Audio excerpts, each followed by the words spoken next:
ICC champions trophy 2025 cricket প্রেমীদের জন্য এক বিশেষ আকর্ষণ।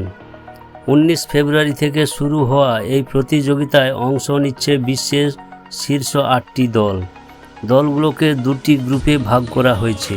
প্রতিটি দল গ্রুপ পর্বে একে অপরের সঙ্গে একটি করে ম্যাচ খেলবে। ম্যাচ জয়ের জন্য দলগুলো পাবে 2 পয়েন্ট, আর টাই বা পরিত্যক্ত হলেও পাবে 1 পয়েন্ট। গ্রুপ পর্ব শেষে সর্বাধিক পয়েন্ট অর্জনকারী শীর্ষ দুটি দল সেমিফাইনালে উত্তীর্ণ হবে। পয়েন্ট সমান হলে প্রথমে দেখা হবে জয়ী ম্যাচের সংখ্যা, তারপর নেট রান রেট, এবং তাতেও সমতা থাকলেও হেড টু হেড ফলাফল বিবেচনা করা হবে। সর্বশেষে যদি কোনো ম্যাচ না খেলা হয় তাহলে শীর্ষ বাছাই অনুযায়ী সেমিফাইনালের দল নির্ধারিত হবে।